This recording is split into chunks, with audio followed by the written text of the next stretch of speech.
এদিকে মানুষের কাছে বিএনপির জনপ্রিয়তা শীর্ষে।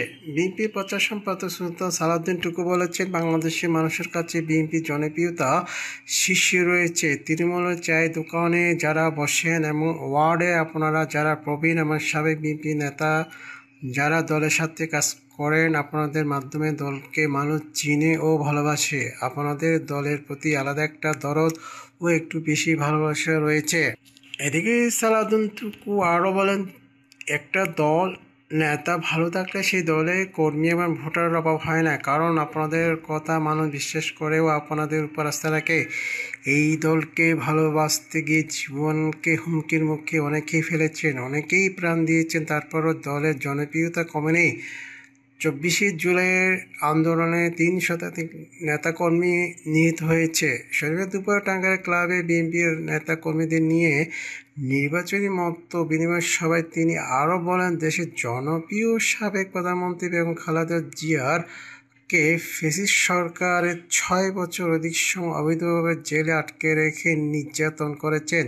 তারপরও নেত্রী ফ্যাসিস্টদের সাথে আতাত করেনি, মাথা নত করেননি, দেশ ছেড়ে পালায়নি। সোনা পড়লেও যেমন খাটে তেমন লোহা পড়লে ইস্পাত হয়, অনেক শক্ত হয়, ঠিক তেমনি বিএনপি নেতা কর্মীরা ইস্পাতের চেয়ে শক্ত সোনার মতো খাটে।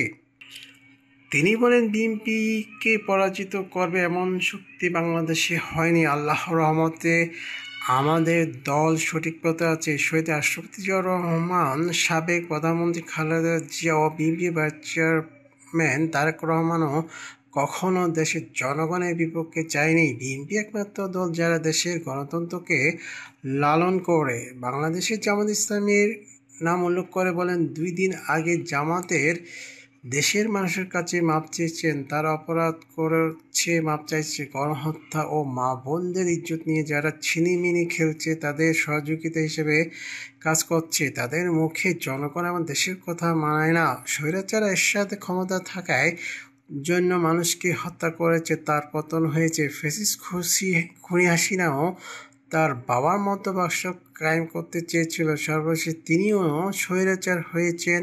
1971 সালের পর দেশের মানুষ শেখ মুজিবকে নেতা মানত, তার কর্মের কারণে মানুষেরা মুখ থেকে তাকে উঠিয়ে নিয়েছে। এদিকে জেলা বিএনপির সাবেক সদস্য সচিব মাহমুদুল হক সানুর সভাপতিত্বে বক্তব্য রাখেন জেলা বিএনপির সাবেক সাংগঠনিক সম্পাদক শফিকুর রহমান খান শফিক, সদর উপজেলার বিএনপি সভাপতি আজগর আলী সহ বিএনপির সহসভাপতি শাহিন আখন্দ প্রমুখ। এছাড়া তিনি করটিয়ায় অসহায় মাঝে হুইল চেয়ার বিতরণ এবং কৃষি সমাবেশ অংশ নেন।